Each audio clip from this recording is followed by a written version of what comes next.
Hola, ¿qué tal? Muy buenas noches. Ya estamos en Entre Líneas, el programa de análisis y debate de ideas sobre los principales acontecimientos noticiosos de la agenda nacional e internacional.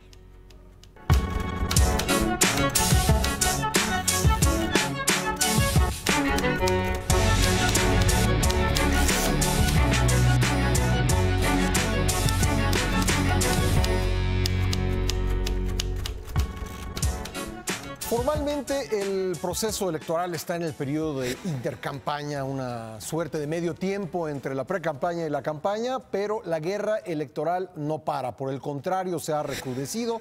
Recientemente los dardos han ido contra el candidato de la Coalición por México al Frente, Ricardo Anaya, tras las acusaciones en su contra de lavado de dinero.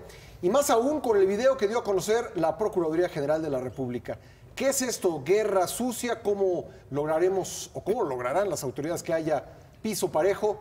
¿Qué falta por venir? Es el tema que discutiremos esta noche en Entre Líneas. Y para ello me acompañan en esta mesa Ivonne Melgar. ¿Cómo estás, Ivonne? Buenas noches, muy bien, gracias. Martín Espinosa. Pascal, a todos, muy buenas noches. José Buendía. Pascal, ¿cómo están? Buenas noches. Buenas noches a todos, buenas noches al auditorio. Y Gerardo Galarza. Buenas noches, Pascal, buenas noches a todos.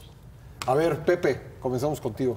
Pues creo que lo que parece a todas luces evidente es que el ánimo beligerante en el que se está encaminando este proceso electoral es de preocuparse y de poner, digamos, foco rojo sobre algo que parece absolutamente contradictorio, y es ver cómo una campaña política está llamando, digamos, a guerras electorales, a guerras sucias que en los últimos días han llevado a un episodio que yo creo que preocupa especialmente, y es justo transgredir los límites de la propia política para tratar de sacar, eliminar, afectar, tumbar, calificativo que le quieras poner, a uno de los candidatos presidenciales, en el caso de Ricardo. ¿Tumbar? ¿Tú crees que ese sea el objetivo final?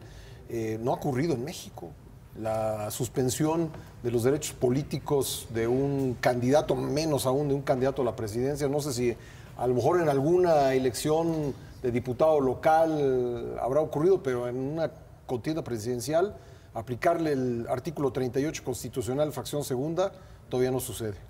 Te diría que afortunadamente no ha sucedido, pero sí hay antecedentes, y uno de los antecedentes es el juicio de desafuero que se siguió contra López Obrador, que en buena medida lo que trató fue justamente de inhabilitarlo para poder competir en las elecciones de 2006, que en su momento el gobierno y el PAN en ese momento en el gobierno recularon y se dieron cuenta de que eso era una acción que iba a ser no solamente contraproducente, sino sobre todo que podía romper la institucionalidad. Y eso es lo que preocupa nuevamente en el caso de Anaya, y es que la actuación de la PGR está rompiendo la institucionalidad de este país al utilizar la Procuración de Justicia, digamos, de una manera parcial y facciosa. Hay varias, digamos, maneras de tratar de argumentar esto. Una, sí, en efecto, es la distinta atención que han dado a los casos de corrupción de uno u otro, denuncias hacia uno u otro partido. También está el tema de la publicidad, no es poca cosa, aunque algunos han defendido la difusión del video por un asunto de transparencia. La publicidad que ha hecho la PGR del video sobre la comparecencia de Anaya, pues no solamente es contradictorio, sino... viola el debido proceso, usando los términos de los abogados. Claro, y recordaremos, a ver, Galarza, recordaremos, eso fue lo que se le criticó a Santiago Nieto, ¿no? Cuando Santiago Nieto y lo destituyeron, dio a conocer información sobre Odebrecht y en concreto una carta de Lozano. Lo que vino fue un cese fulminante. Así es. Que la pregunta es, ¿esta difusión del video no daría lugar a una acción similar al interior de la Procuraduría, al cese o al nombramiento, o ir, como platicábamos hace un momento, al nombramiento del fiscal general? Sí, porque ya no hay vuelta. Con esta PGR, en el caso de Anaya, yo creo que ya no hay vuelta hacia atrás. La única digamos, el único esquinazo, se decía antes, que tiene, pues es darles la vuelta a través de acabar con la PGR diciendo para esto es lo que sirve la PGR, no queremos esta PGR y vamos a entrar a la nueva fiscalía. Pero tenemos 3 años esperando la nueva fiscalía, no se va a resolver en una semana, no se la van a dar a un independiente seguramente. Y no se ha resuelto porque los partidos no han querido. No han querido. Los partidos No de estos candidatos a la presidencia no han querido. Exactamente. Yo ahí saco de lo que dice Pepe, el rompimiento de la institucionalidad. Caray, tenemos un candidato que mandó al diablo a las instituciones. Los mandó verbalmente y con acciones, pero no tenía la fuerza ni el poder necesario para realmente desde las instituciones mandarse al diablo. Lo hicieron ellos. Lo hicieron, la actual Procuraduría mandó al diablo a las instituciones. Creo por ahí, a reserva de un análisis más profundo, que esto es el fin también del PRI como creador de instituciones, ¿no? que es una de sus grandes virtudes o que presumían de haber creado instituciones en este país. Y lo digo porque va a ser el partido que más va a sufrir, no porque yo tenga pruebas o no pruebas de que lo está haciendo el PRI. Evidentemente, quien haya hecho esta campaña contra Ricardo Anaya no vio las consecuencias y ahora se está haciendo una muy mala estrategia para la campaña electoral de todos, no solamente del PRI, pero esencialmente del PRI. A ver, dicen que no hay mal que por bien no venga. Y quizá tratando de ser un poco optimista en esto, y bueno, yo creo que esa es la clara muestra de por qué se necesita una fiscalía autónoma y ahora sí no tienen para dónde hacerse, ¿no? Porque así como están criticando López Obrador, Anaya, la PGR, luego no pueden salirnos con una fiscalía hecha a la medida de ellos, gane quien gane la presidencia de la República. Así es. Sin duda, Pascal, yo creo que el punto de inflexión se da justo por la reacción, por el tratamiento que la PGR le da a este caso. Y ahí comienza a sembrarse una narrativa que parecería haberse consolidado al final de esta semana y es, con muy pocas excepciones, pero lo que llamamos el círculo rojo tiene un consenso. Hay un uso faccioso de la institución para descarrilar, abollar, pegarle, espinar a un candidato. Disuadir, esa es la más suave. Bueno, hay una narrativa, 2 narrativas que se instalaron con nosotros en estos días y es, para poder subir del tercer lugar al candidato del partido oficial se recurre a una campaña de golpeteo que incluye el uso del aparato. Ese ya es un consenso. ¿Qué va a seguir? Yo creo que el otro gran consenso que deberíamos tomar para ponerle un hasta aquí a ese uso faccioso del ejercicio de la justicia, de la investigación, es que quede claro si hay delito que perseguir en el caso de Ricardo Anaya. Pero ya está tan contaminado que... Bueno, a mí me preocupa. Pero necesitamos que se diga. Yo quisiera sobre todo por la higiene electoral. Por favor. O sea, si esto no se resuelve en las próximas semanas, imagínate el clima político y además social en el que van a arrancar formalmente las campañas presidenciales. Y meto el tema social por una razón. Si bien los ciudadanos ya están hartos o estamos hartos de pleitos y de acusaciones y de que te saco lo que hiciste hace 13 años y te saco videos de hace 10 años y yo te acuso de lo que hiciste cuando eras secretario. O sea, si de por sí ya estamos hartos en esto, lo que sí contamina el ambiente social es ese encono del que hablaba Pepe Buendía al inicio de la mesa, en el sentido de que este clima de linchamiento, este clima de violencia verbal y violencia política contamina a la gente, querámoslo o no. Tú sales hoy, por ejemplo, a la calle de las principales ciudades del país y la gente está así y por un incidente de tránsito te reclaman lo que está pasando ahora en Quintana Roo, lo que pueda estar pasando en el norte del país, lo que está pasando en el centro, en la UNAM, etcétera. Todo eso ha venido a crispar los ánimos sociales y no augura un buen ambiente para que los ciudadanos vayamos a las urnas el 1 de julio y con toda objetividad o con toda transparencia ante uno mismo, decir quiero votar por este o quiero votar por esta otra alternativa. Yo coincido, un poco mi duda era si, es decir, tiene que dilucidarse si realmente hubo un acto ilegal por parte de Anaya. Yo creo que tenía mucha razón José Antonio Meade cuando decía en la entrevista que nos dio en Imagen Radio Me dice, si a mí me hubieran encontrado una nave industrial, que yo compré y vendí una nave industrial, pues querrían que me investigaran. ¡Claro! Y yo creo que en eso tiene razón. El problema es que la forma en que se ha llevado a cabo esa investigación ha contaminado de tal modo que ahora Ricardo Anaya, lo sea o no, no lo sé, es una víctima. No, pero es una víctima, pero te voy a decir por qué además. En mi impresión, y eso es lo que me parece más grave, y coincido plenamente con Martín, es que hay una perversión en el manejo del caso. La perversión es no lo resuelvas bajo el argumento del encargado del despacho de la PGR de que tengo que tener pruebas y me reservo el derecho de seguir investigando. Sigue sembrando este clima de violencia política sin deslindar responsabilidades. Y el usted perdone que le aplicaron a Josefina Vázquez Mota después de las elecciones del Estado de México, cuando le habían señalado de que lavaba dinero a su familia. Bueno, ¿por qué no? Ya Emilio Lozoya ya está libre, ¿no? No tiene nada que ver con Odebrecht. Bueno, pues queremos que también se apuren con esto, porque si no yo creo que hay una perversión que, lo más grave, es que va a marcar al sexenio como marcó a Vicente Fox el intento de desafuero, pero peor aún, yo creo que está marcando la falta de liderazgo en la campaña de José Antonio Meade. Pues está manchando a José Antonio Meade. Es que ahí yo creo esa es la gravedad. Yo coincido plenamente con Ivonne cuando decimos se está enturbiando el clima político, que es evidente.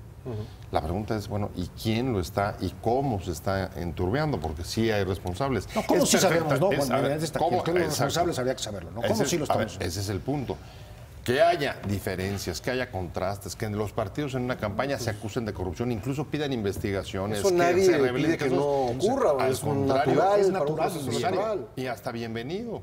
Para eso sirven también las campañas, para saber el grado de probidad o de honestidad que tiene un candidato a la hora de que quiere llegar a ejercer un cargo público. Pero si hay una consigna de parte del gobierno sobre la utilización de la Fiscalía para investigar y cargar los dados en contra, o utilizar tanto la Fiscalía y como la información del SAT en contra de uno de los adversarios políticos, ahí de lo que estamos hablando es que flaco favor le está haciendo el gobierno de Peña Nieto a la campaña de José Antonio Meade.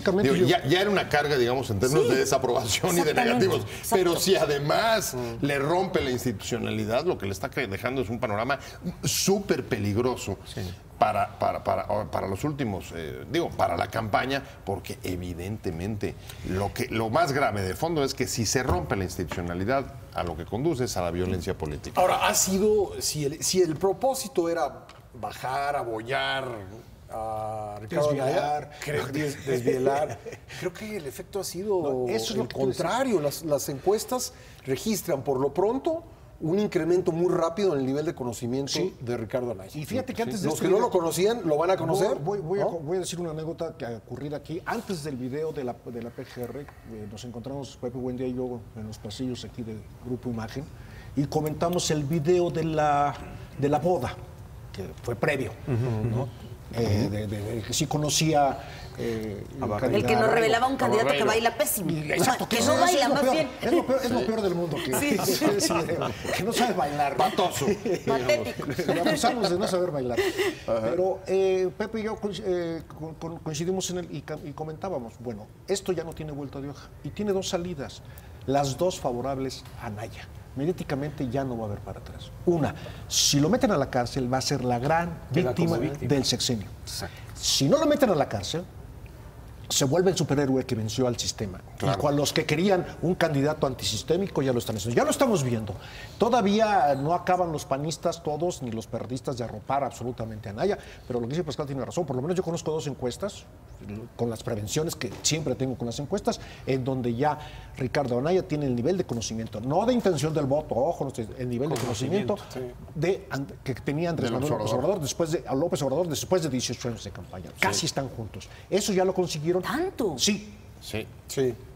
Por ejemplo, de conocimiento. De conocimiento, no de intención del voto. No. O sea, de identificación de este es Ricardo Anaya y es candidato a la presidencia, nada más. O sea, hay dos encuestas. Entonces, esto mediáticamente ya se le revirtió No, su estrategia, si la estrategia era abollar, desvielar, descarrilar, lo que se quiera, ya no Resultó ocurrió. boomerang. Resultó un boomerang, sí. Sí, claro. Entonces, cuidado con eso y vámonos viendo. Diego Fernández Ceballos puso un precio muy alto en la entrevista que también tú le hiciste en Imagen Radio, ¿no? Dijo, Ricardo Anaya, ojo, va a estar en la boleta a menos que lo maten. Terrible. Lo dijo textualmente. Durísimo. Sí, claro. Sí. ¿no? Entonces le subió el costo de esto, a ver hasta dónde llegamos, ¿no? Violencia política, por supuesto, también, respuesta violenta políticamente. Yo creo que los políticos están quedando en el tema cuántos puntos le puedo Exacto. bajar al adversario, Exacto. implementando toda una campaña que quién sabe a dónde llegue, que a lo mejor deriva en una acusación penal directa contra Ricardo Anaya o a lo mejor no deriva en una acusación penal directa.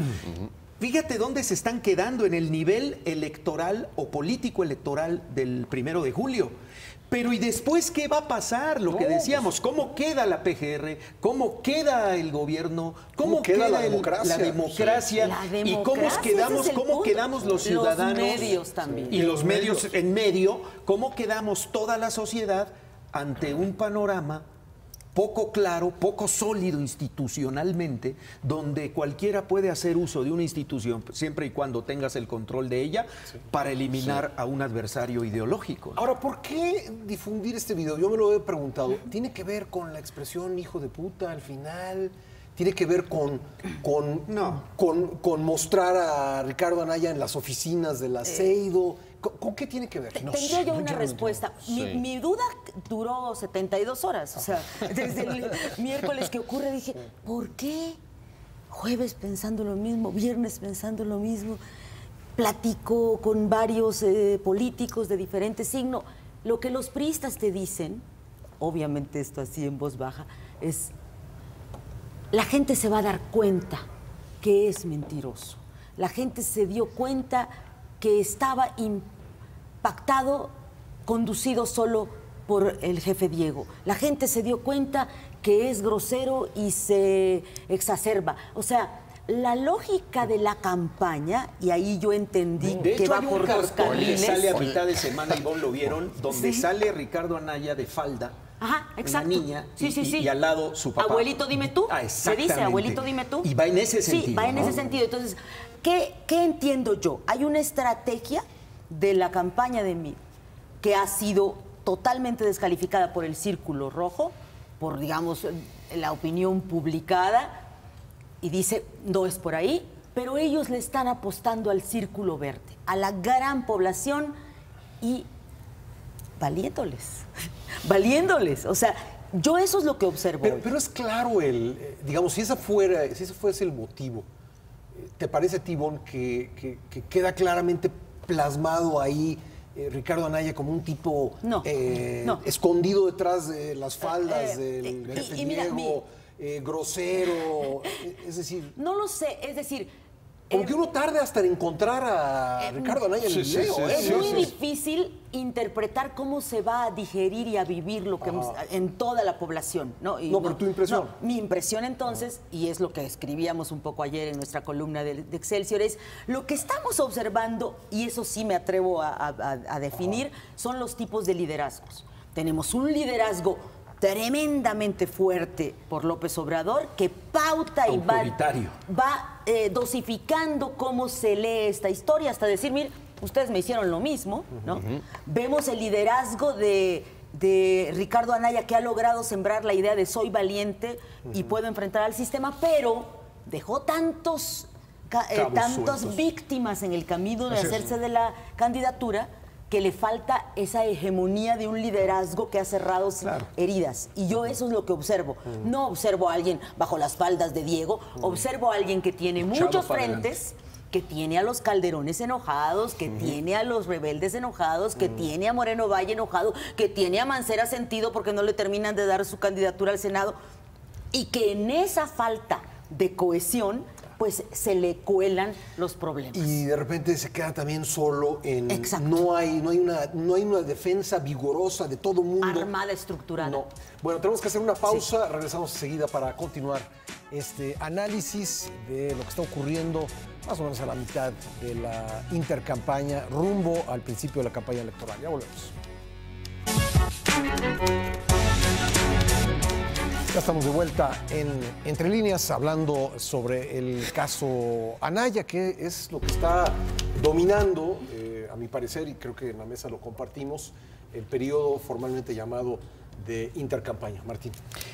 Yo creo que desde hace varios meses, y en estas mesas lo adelantó Pancho Garfias, recuerdo, que esto iba a ser una guerra muy dura, de mucho lodo, pero no al nivel de violencia política que estamos viendo. O sea, no es lo mismo lo que hemos visto en campañas anteriores, en periodos de campaña electoral anteriores, donde han salido muchas cosas igual filtradas, que si alguien adquirió un departamento, que si alguien compró una casa, que si alguien hizo esto. Esto es todavía mucho más armado institucionalmente, donde las propias instituciones del Estado están participando en el armado de todo esto. Y como decíamos hace un rato, si esto no llega a un punto de aclararse o de proceder penalmente, porque hay la comisión de un delito, que si lo hay se tendría que proceder, lo triste sería y lo desgastante sería para los ciudadanos que al final de todo, después de julio, todo vuelva a la normalidad y como si no hubiera pasado nada. Eso sí deja un mal sabor de boca social de no haber profundizado en una investigación cuando se presumía la comisión de uno o varios delitos. Si existe un delito, incluso yo diría, si el candidato Anaya no puede probar que esta compra, esta operación estaba sustentada por sus propios ingresos y esto queda impune, digamos. En el aire. Yo creo que es un tabique más al ladrillo del cinismo, ¿no? Claro. Pero además, perdón, Pascal, yo allí, pues, más allá de que sea no culpable, quien lo tiene que probar es la autoridad. Pues entonces... Ah, no, definitivamente. Sí, claro, él es inocente hasta... definitivamente. Entonces lo tiene que probar. Yo creo que hay el asunto, esto de los... Y está obligada. Está obligada. Y sobre todo obligada públicamente y moralmente después de todo lo que han hecho. Claro. En los años 60 no existía este asunto mediático en las redes sociales y todo, 60, 70. Pero hay que recordar, el PAN lo sufrió, fueron los principales víctimas de eso. Hacienda les ordenaba auditorías a quienes aceptaban ser candidatos a diputados. ¿Para qué? Para frenarlos, para aquello, para aquello. Regresamos a eso. Pero hay otros dos efectos. Yo creo que el asunto del círculo rojo, como dice Ivonne, es cierto. Pero en el caso, ir por el círculo verde, creo que también se están equivocando. Es pérdida de tiempo. El candidato que se para, aunque esté chiquito frente a la autoridad y la insulta, ese candidato tiene el apoyo del círculo verde. Es lo que hacemos o lo que hacen todos los ciudadanos cuando se enfrenta a la autoridad. Bueno, la autoridad representada en el agente de tránsito, en esto. Y hay que decir que lo que la gente se dio cuenta de esa grabación fue también que desde que entras a la PGR debes de tener mucho cuidado en sobre todo lo que haces y dices. Lo que dices, con quién, cómo entras. Bueno, lo cual es en la época de las sociales es siempre recomendable. Pero permanentemente grabado. Oye, el nivel de grabación del sonido, el audio. Y un algo más. Perdón mi ignorancia. ¿Ustedes sabían que desde que entras al PGR, pues no, pero ya lo grabado? Pero ya lo sabemos. La gente habla era previsible. Era previsible. Perdón por la ingenuidad. No, pero es que ahora en todas partes sabes que te están Bueno, hasta en viendo. la sala de prensa debe haber. Y yo creo, y otro que me interesa a mí dejar, de la única ganancia que ha tenido, entre comillas, el sistema. Tenemos casi 2 semanas en donde el principal candidato opositor no ha impuesto su agenda. Sí se está limando las uñas, como dices tú, Martín, como decías antes del programa, viéndolos a todo, pero ha perdido el fijar la agenda política como lo hizo antes durante lo hacía con una facilidad terrible. Sí, porque paraba ahí en el muelle de Veracruz y hablaba de un submarino y era la agenda. Lleva 2 semanas. 2 semanas. ¿No? Lleva 2, si no es por Vargas Llosa, no se habla de López Obrador en estos 2 semanas. Y me parece también interesante subrayar en el caso de López Obrador cómo primero deja correr a todos los AMLovers que digan, muy bien, que lo hagan pedazos, se lo merece, ¿no? Porque es un poquito el cinismo en redes, que golpeen a Anaya, pues finalmente, además tienen razón. O sea, tienen 2 décadas esperando que López Obrador sea presidente, como un imberbe, como un muchachito que no ha sido ni siquiera gobernador ni secretario, le va a venir a quitar, a pisar los talones a López Obrador. Entiendo a los AMLOs, ¿no? Entonces empezaron a decir, se lo merece. Pero qué buen manejo del tiempo en López Obrador. Hay un momento que interviene y dice, a mí yo no me voy a llenar de sangre las manos, ¿eh? Y casi dice, pues a mí me hicieron lo mismo. Aclaren sus cochinadas, porque si no van a meternos en un problema de gobernabilidad. Y a mí sí me hicieron lo mismo en 2006. O sea, recordando que Diego también ahí participó, ¿no? Sí. Repartiendo cosas. Lo cual me lleva a ver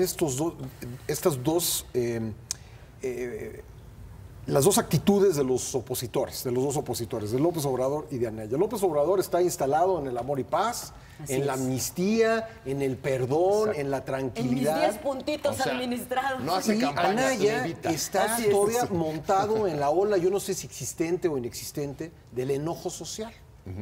Es decir, mientras López Obrador ya se bajó de esa ola, Anaya está arriba de la ola todavía. ¿Cuál de las dos estrategias es la correcta o la que va a dar mayores réditos? Muy interesante, muy interesante. Creo que vale la pena, no sé si quieran... Yo creo que ese es un asunto que tenemos que ver ya de frente a la campaña en serio, a partir del 1 de abril, digamos que pues el 1 de abril, porque el Viernes Santo no creo que, no sé, a lo mejor alguien se atreve a empezar su campaña el Viernes Santo, ¿no?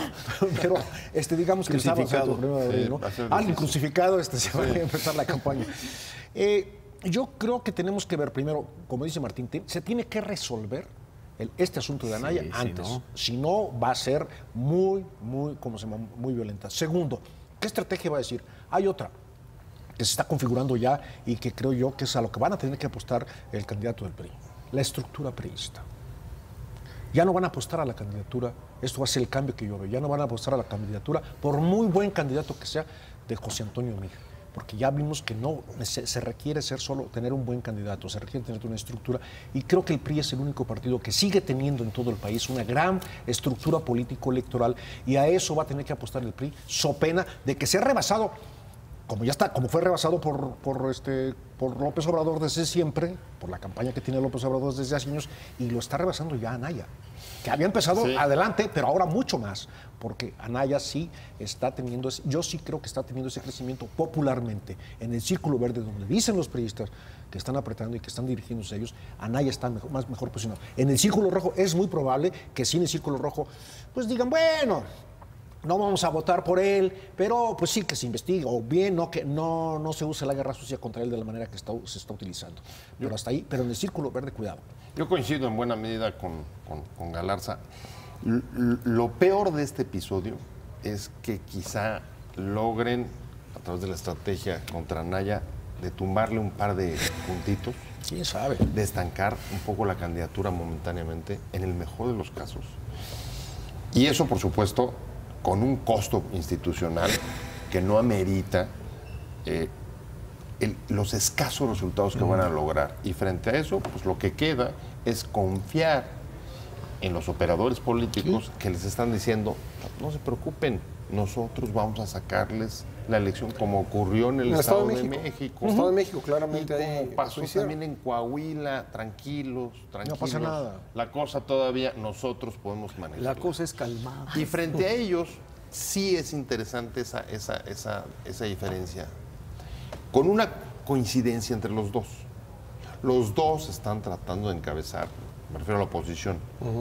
O sea, ¿te refieres a López Obrador y Anaya? Y Anaya. Los dos, a pesar de la diferencia, tratar de explotar el enojo, la molestia, la inconformidad y otro, el discurso de amor y paz, los dos van por el discurso del cambio.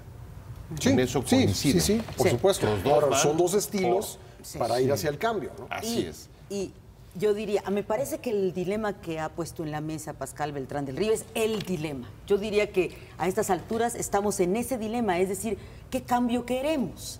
El cambio pactado con López Obrador, con Morena, que es un poco lo que ha estado pasando al ofrecer el del PRIAN al primor, ¿no? Del PRIAN al primor, o este enfrentamiento que no quiso hacer Vicente Fox, que no quiso hacer Felipe Calderón, que se truncó la que transición, no quiso hacer el propio presidente Enrique Peña con lo que supuestamente había estado mal con el PAN. O sea, que son estos acuerdos de yo gano y todo sigue igual. El discurso que nos ha estado planteando López Obrador va por ahí. Sí. Yo no voy a pasa tener nada. venganza, yo no soy hombre de rencores. ¿Qué pasa con Anaya hoy? Yo creo que, y eso lo dicen los estrategas de comunicación política, una campaña no son tanto los dichos, sino el personaje que tú encarnas y la historia que estás viviendo. Y en este caso, creo que lo que dice Pascal es relevantísimo. Le pusieron un guión donde él puede decir, vean el pacto de impunidad que yo voy a romper, yo soy víctima de ese pacto de impunidad. Sí. Y en ese sentido creo que puede venir una capitalización y una discusión muy grave. Lo decía el viernes pasado Jorge Castañeda revelando los dilemas que hay en el cuarto de guerra de Anaya. Dice, somos muy pocos, bueno, o son muy pocos, yo creo que él debe estar ahí, los que decimos vamos a romper y a enfrentar a Peña, y hay otros que dicen, no, calmados, porque si no, ¿Qué no llegamos. quiso Castañeda con Fox? ¿No? ¿Qué es lo que quiso? Que la posición contraria debe ser bien Santiago interesante. Krill. Debe ser bien interesante porque los dos ahora están en ese Ahora cuarto. vuelven a estar ¿no? con el mismo dilema. Exactamente. Y yo creo que no hemos visto todavía pues la última parte que van a ser las campañas. O sea, yo siento muy revolucionada la intercampaña, está sumamente revolucionada. Qué buena frase, sí. Porque cuando empiecen a finales de marzo y principios de abril las campañas en forma, yo no Van a sé salir entonces, desbocados, yo ¿no? no sé entonces qué va a pasar, porque ahorita tú dices, ya vimos todo lo que teníamos que ver. No, faltan las campañas y van a llegar muy revolucionados a ver qué pasa en los últimos meses previos a la elección. 3 meses. 3 meses. Sí, eso es lo que hay que ver. Y estos famosos cuartos de guerra tendrán que operar y tendrán que plantear reales estrategias de obtención del voto. No en los medios. Perdón, ya lo vimos, porque lo hemos visto y no lo queremos entender. Encuestas, medios, opinión publicada, poder del comentario y demás, es una cosa. Los votos son los que se emiten el 1 de julio y eso es el que después no checan las cuentas entre lo que se publicó y lo que... Y la burbuja de percepción que se había hecho en la los burbuja de medios. percepción que se vendieron. Entonces creo que allí habrá que ver, y sí a mí me preocupa igual con Martín, no es una salida de handicap del hipódromo con sus vallas. Con sus vallas para levantarse y que salgan los caballos, ¿no? Estos ya vienen en la pista y ¿qué va a pasar? A ver, hay una pregunta que me parece que antes hay que resolverla y quizás se resuelva en los próximos días, dado que en el país no hay segunda vuelta. Naturalmente, hacia la campaña lo que vamos a ver que se perfile es una carrera entre dos. ¿Quién va a ser? Creo que no. ¿Quiénes van a ser? Híjole, y si A va a ser ver, entre lo que dos? hoy ha sucedido es Exactamente. suficiente. Es que no puedes decir que va a ser una de dos, Pepe. Yo dudo. Yo dudo que vayamos a ver una carrera de dos. Yo creo que vamos a ver una carrera de 3. Yo también. Es sí que se contrapone a lo que decimos del desboque. A ver, saquen la proporción de voto duro y vean qué da para una carrera entre 3. La proporción del voto duro en este momento favorece a 2 candidatos, Mid y López Morena, Obrador. López Obrador. Divídelo. De acuerdo, pero también tienes que dividir Difícilmente. los votos. Para vencer a López Obrador necesita haber una carrera de 2 y por eso No es creo. esta guerra. No creo que No esa es la equivocación. No hay manera. Que eso es lo que han tenido la equivocación de Morena. ¿Por qué? Porque también fraccionas y porque también polarizas. Es que el voto duro, indeciso. vamos a calcular el voto duro de López Exacto, Obrador. Yo calcula. lo he calculado en 15 millones. Yo creo que está Y arriba. creo que se necesitan 20 para ganar. A ver, ¿cuántos López son? Obrador necesita 5 millones de votos de personas que no son Los- López Obradoristas de hueso colorado. Son, Los indecisos. Sí, necesita indecisos. Más que voto útil, yo creo que es el voto indeciso el que va a pesar. Exacto. Y si no tiene esos 5 millones de votos, no va a ser presidente. Y ese voto Necesita se va a conseguirlos. Ahora, difuminar, Pepe. ¿los consigue con este discurso conciliador o los consigue más fácil Anaya con este discurso fogoso de que va a acabar, de que todavía no sé quién está haciendo el mejor cálculo? López Obrador me da un poco la impresión de que yo ya gané y ahorita tengo que entrar en mood gobernante. Y creo que se está adelantando. Yo creo que todavía estamos en la campaña, lo dice muy bien Martín, todavía no empieza la campaña. Claro. Está clarísimo. Y yo creo que lo está midiendo mejor y le están ayudando a Anaya Claro. Y creo que el episodio del video de la PGR me parece que lo vamos a recordar por mucho tiempo, porque él todavía está consciente que la campaña no ha empezado y que la ola de enojo sigue muy alta y él sigue trepado arriba. López Obrador se bajó. No sé, no es mi fuerte la estrategia política, sí. pero sí noto que uno sigue arriba de la ola y el otro ya se bajó. ¿Cuál de las dos estrategias va a funcionar mejor? En la captación de esos, hay que llegar a la cifra de 20 millones de votos. ¿Cómo se llega a esa cifra? Son dos estrategias, lo vamos a ver. A ver, estoy de acuerdo, lo que pasa es que hay dos momentos. Si en este momento hay una guerra, un conflicto casi de violencia política entre que está afectando a dos de los candidatos, pues es lógico que el otro, digamos, se repliegue y los deje a ellos atacarse, que es un poco la política que ha seguido. Sí, que es muy maquiavélica, maquiaveliana, ¿no? Absolutamente. Sí. Pero a ver, son 4 meses. Perdón, termina. No, vienes. No, digo, justamente faltan 4 meses. No puedes estar de observador 4 meses. No, está claro. Y yo sé que todavía... Con debates en medio, cuidado. Sí. 3 debates. Sí. 3 debates. Donde lo fuerte no es lo fuerte de López Obrador. Y arranca con corrupción y transparencia, ¿no? Bueno, ¿qué veo yo? Que efectivamente se le pueden dar mucho las vueltas a las cosas, volver a empezar de cero, girar la narrativa, pero retomo mi comentario de los liderazgos que hemos observado en esta crisis de intercampaña.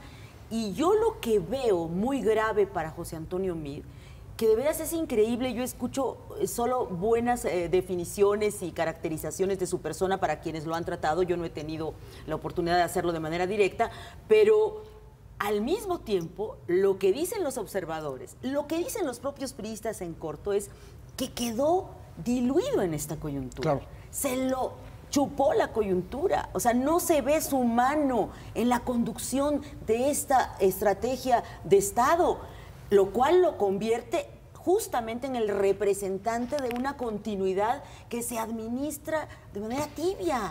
Es que a mí me parece que lo está golpeando como candidato. Lo que noto es que se ha querido meter cada vez que declara sobre estos casos, pero su estructura moral y su imagen ante el electorado no es la de un personaje que, por una parte, tuviera cola que le pisen y tampoco con la fuerza para enfrentar a presuntos delincuentes electorales, como lo señalan las propias instituciones. Es un papel muy complicado. Muy complicado. Tenemos que hacer una nueva pausa. Regresamos enseguida con esta discusión en Entre Líneas. No se vayan.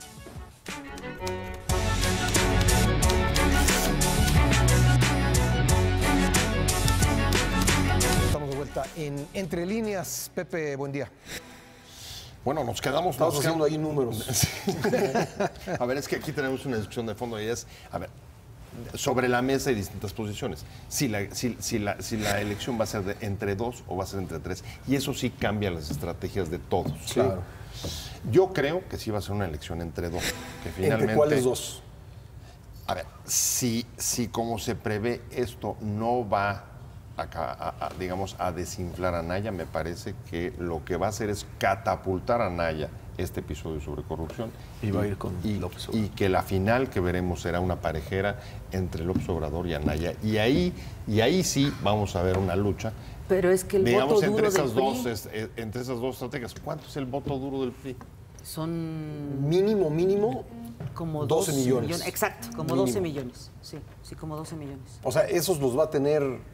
Josefina tuvo 13. Sí. Yo tengo la impresión, y lo decías probablemente más, ese rato sobre a medida en que nos acercamos a la campaña y esto se empieza a perfilar entre 2, lo que sí vamos a poder ver, me parece que va a ser los tránsfugas o los corrimientos. Sí. Los corrimientos de los propios priistas. Y a los priistas no los veo corriendo hacia Anaya, los veo corriendo hacia los priistas políticos, pero hacia el voto, quién sabe. Y el voto también lo veo así. Ok, a Morena. Sí. Bueno, pero el voto es probable. Pero los tránsfugas se van a acabar en las primeras semanas, en cuanto se cierre el registro de candidaturas a diputados. Además, ¿cuántos caben? No caben. ¿Cuántos caben? Digamos, para darles el dulce que están buscando, Pues en cuanto se acaben las candidaturas ya no va a haber ya no va a haber que ofrecerles. Y a lo mejor eso- les dirán, oye, tú vas a ser subsecretario de El efecto de de Semarnat, ¿no? de turismo. De turismo, pero ahí también esas se te acaban. También se acaban. O sea, las canicas se No hay acaban para ahí. todo, está claro, pero el efecto del carro ganador siempre es fuerte. Un elemento... No querer quedarte fuera de los Pero se están vencedores. quedando Un fuera, elemento- se están quedando, perdón, más Mari, se están quedando fuera los militantes que hicieron este movimiento, partido no o movimiento no Un partido. elemento que va a definir si Sustituidos es de por los que 2 o de llegan. 3 van a ser las campañas. No me queda la menor duda. Sí, yo también. No podemos ahorita decir va a ser de 2 o va a ser de 3 si no vemos ya la última parte del proceso electoral previo al 1 de julio, que como decíamos hace un rato, están revolucionados en la intercampaña, van a llegar desbocados a arrancar los últimos días de marzo. O sea, Y a la hora de que empiece la campaña, tú vas a poder ver entonces hacia dónde se va a dirigir esta porción de 3 y quizá jugará un papel importante alguno de los independientes. Exacto. No mucho. Exacto. Eso todavía falta. falta. Pero entonces, Exacto. a esa incertidumbre electoral del 1 de julio, súmale todavía lo que va a pasar con Porque las campañas. Si va a tienes ser de toda la 2 razón. o va a ser de 3. Porque además yo creo que son independientes, sobre todo en el caso de Margarita y del Bronco, que tienen una base fiel. Es decir, Claro. gente. Tienen voto duro, tienen un Que voto lo duro. tienen su voto duro. Tienen un voto duro. Sí. Pero yo creo que ahí es donde se confirma que va a ser de 3, porque también las veladoras en el cuarto de guerra de Mid están puestas a que Margarita le quite a Anaya, ya que tenga spot y todo. Entonces, nivela todavía un poco más a Mid con Anaya y Pero sigue, puede haber hasta una declinación. Sigue López ¿no? Obrador. Sí, claro. O sea, sé. esos son de No las... hemos viviendo un visto proceso- todavía. Estamos viviendo Inédito. un proceso inédito. Inédito, sin duda. Inédito. Totalmente. Inédito. Esto que. Ahora, tú decías del voto útil, Pascal. A ver, es que sacando cuentas, es difícil encontrar todas las huellas del voto útil en las estadísticas electorales, pero si uno se mete a ver la diferencia que hubo en 2000, los simpatizantes de Cuauhtémoc Cárdenas que votaron por el PRD en las elecciones de diputado y senador, pero votaron por Vicente Fox, son como 2,5 millones. Fox ganaba sin esos 2,5 millones. Ahora, si haces el mismo ejercicio en las elecciones de 2006 y 2012, lo que encuentras es que, a diferencia de Fox, que se llevó todo el voto útil, en el caso de las elecciones de la que ganó Calderón y la que ganó Peña Nieto, el voto útil se dispersó entre los dos principales candidatos. No estoy diciendo que no exista, lo que estoy diciendo es que no ha sido relevante para decidir un triunfo. Si no lo fue en 2000, que se fue todo con un candidato, todas las canicas del voto útil se fueron con un candidato, no lo fue menos aún en 2006 y 2012 en que se dispersó. Bueno, ahí sí que a 2006, 2012 es posible que se haya repartido entre el voto útil y el voto del miedo. El voto del miedo sobre Es decir, la llegada. hubo simpatizantes de Roberto Madrazo, del PRI, que se fueron con Felipe Calderón y otros que se fueron con López Obrador. Operadores, porque ahí se fueron los gobernadores. Sí. Con No, Calderón. yo me Directamente. refiero yo a los votos, Ok. a los Sí. votos. Lo que puede uno encontrar de huellas de voto útil en las estadísticas. Porque muchos de los cálculos tienen que ver con estos operadores, estas redes electorales Sí, sí, que sí, dicen sí, que las unos se supuestas, ponen de sí. brazos caídos, otros se suman, Sí. se comprometen al voto cruzado de yo voto por mi diputado o por mi senador, pero le doy los votos, por ejemplo, en el caso de Durango se los dan a Mid, pero se salvan y van por el PAN y van por el PRD. Es decir, todo eso yo creo también va a ir sumando. Claro. En una elección cerrada puede Suma importar, mucho. puede importar. Hasta ahora esta modalidad de voto no ha pesado. Ya veremos, que insisto que estamos en una elección inédita. Vamos a ver. Pero a ver, no podemos dejar de ver que incluso ese presunto voto duro del PRI Sí. no ha dejado de sufrir merma durante todo este sexenio. Cayó 5 millones. Cerca de 5 millones ha perdido de su supuesto voto duro el PRI y está llegando a una elección con el menor número de gobernadores de su historia. Eso Ahora, también es inédito. sí. Nunca el PRI había estado tan descobijado en términos Sí, de pero todavía poderes los tiene locales. y de estados que importan, como el Estado de México, ¿no? Ahora, esa es Sí. otra cosa que López Obrador no tiene. No tiene, Un solo Moreno gobernador. no tiene gubernaturas. Si algo pesa en los gobernadores, que también yo le pongo una segunda ahí, Claro. porque la mitad de los gobernadores en las elecciones presidenciales pierde la elección para su partido y la mitad los gana. Es decir, no son tampoco un factor así. No son infalibles. No está son claro. infalibles. Está claro. No, y hay una ilusión de que un alcalde o un dirigente local o un gobernador puede mover los hilos cual títeres y marionetas de los electores, y no es el caso. En Estado de México Sobre todo sin dinero. Sí, Sobre todo sin dinero. y ahí hubo mucho Peor dinero. tantito, así Se es. le pidió a los alcaldes azules que apoyaran la continuidad del PRI una vez que estaba muy peleado con Morena, y la gente votó magenta, la gente votó Tlalnepantla Morena. es el caso, ¿no? Todo el Tlalnepantla, corredor sí. azul, Sí. la gente se fue con Delfina Gómez. Entonces, también es muy difícil pretender que puedes Hay mucha venta de- suplantar la hay mucha voluntad venta de popular. espejitos. Absolutamente. Hay mucha venta de Manejarla espejitos en solamente estas con, cosas. con, Muchos con- mitos. con Y, supuestos aparatos. Hay muchos otro mitos, sin factor duda. es la movilización. Eso sí. Porque una cosa es lo que dicen las encuestas, Eso sí. suponiendo que Eso sí. una cosa es los que tienen la intención de votar y otras son los Eso que sí. votan el día de las Y elecciones. eso el PRI lo hace Así muy es. bien. Lo hace muy bien. Exactamente, Sí. a eso me refiero. En con Estado de estructura. México fueron a todas las zonas rurales Sí. a garantizar que votaran. Sí. Y eso No creo hubo fraude, que eso yo nada estoy de más acuerdo con Pascal, eso va a ocurrir. garantizaron eso. Eso va a ocurrir en esta. Eso no es fraudulento. Quizá la CNOP no tendrá un papel como lo tenía en otras elecciones, pero la CNC y quizá Sí, la CNC. Yo creo que la CNC. y un poco la CTM son los que van a operar en este caso, si es que realmente quieren. De ahí que la vaya a ganar. estrategia de Morena de tener Efectivamente. funcionarios y cobertura como en todas nunca, las casas. dice. ¿no? Y de tener vínculos corporativos pero yo creo, para, Martín, para la movilización. La y movilización y la- es que y la la movilización va a ser vigilancia uno de del los voto de factores, ese sí. día. Yo creo Con los honestamente- costos graves que decía, Pepe, esos también preocupan. No, sí, yo, claro. yo creo honestamente que el fraude, primero, no se puede hacer ya en las casillas. Ah, claro que no. No, ahí no. Ahí no ocurre no, fraude. no, no. Proscribo eso. Yo no creo en fraude. Pero yo no creo en el fraude electoral. Yo creo que una buena cosa de México, de la transición democrática, es que los votos se cuentan y cuentan. Todavía estamos Todavía muy lejos. la compra del voto todavía. Funciona la compra del voto todavía. antes, pero en las Compra, urnas no. coacción, Sí, exacto. modificar Exacto, lo que exacto. deposite Para que el votante alguien es muy complejo. La operación Compra el voto, electoral, tiene que haber alguien que lo venda. Claro, ¿no? No. Para comprar votos tiene que ver que Porque haber una finalmente oferta. llega un momento en el que el elector está en la urna solo, y a menos de que sí tengan una operación muy sofisticada del celular, de tomar la foto, que Bueno, no la creo que hay, se pueda ¿no? reproducir en millones y millones de votos. No. Exacto. No es tan fácil de controlar. Hay Vamos a recordar. Más bien opera la venta del voto. ¿no? Sí, exacto. En este caso recordemos una buena parte del discurso del fraude del 2006 a Calderón, a López Obrador se le cayó cuando su representante de casilla Sí, en lo Salamanca, decías hace 8 Guanajuato, días. hace 8 días yo dijo, perdón, yo fui la representante y yo soy honesta y allí no hubo fraude en mi casilla. Se Acuérdense contó de todo.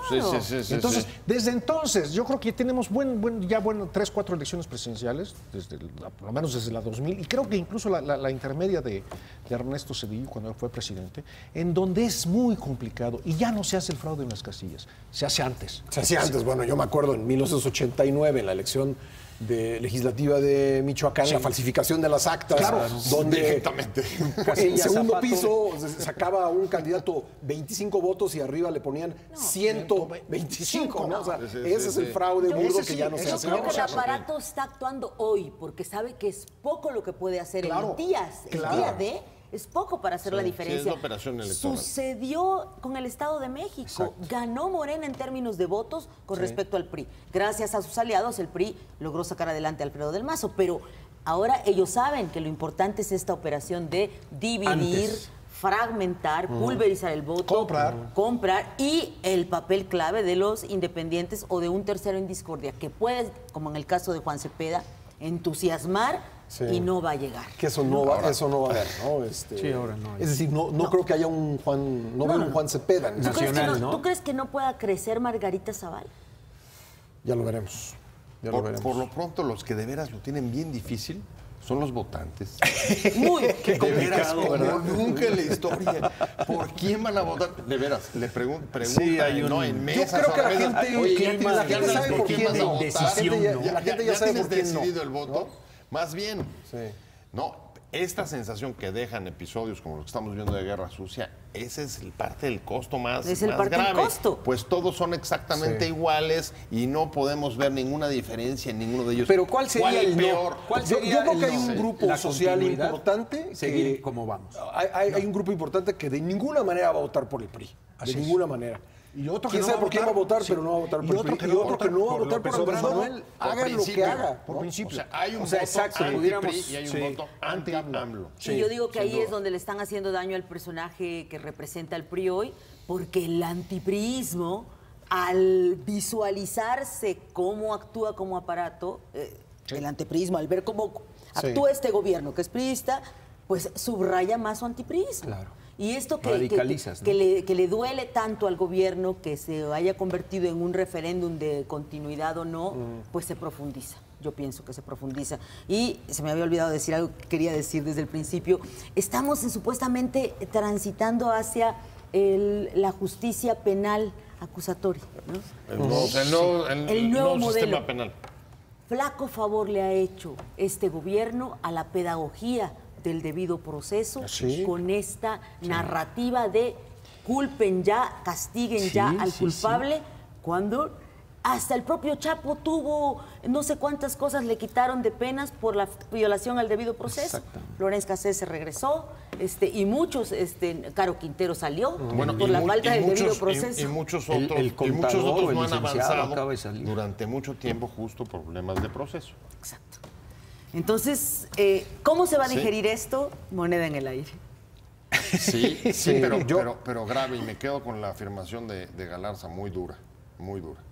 O sea, si este gobierno priista le ha hecho un flaco favor al sistema de justicia penal, por supuesto que podemos estar ante el gobierno priista que menos ha entendido el papel histórico que siempre se festinaron de haber sido creadores de instituciones.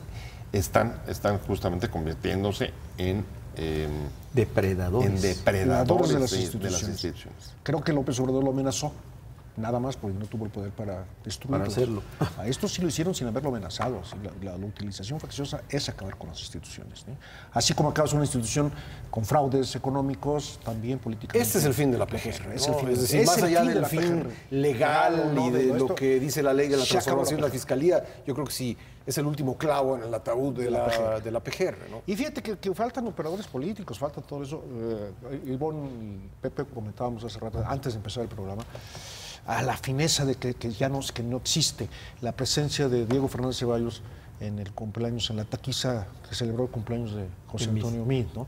En donde se empezó a decir que traicionó a Anaya siendo su abogado, tú estuviste en esa reunión, pero que es una cosa fina de cuál fue el mensaje y que ya los mexicanos no entendemos ese tipo de mensajes. Creo que a través de la presencia de Diego Fernández Ceballos en la taquiza de Meade intentó decir a los panistas, a los apoyadores del Frente, nosotros no estamos atrás de eso.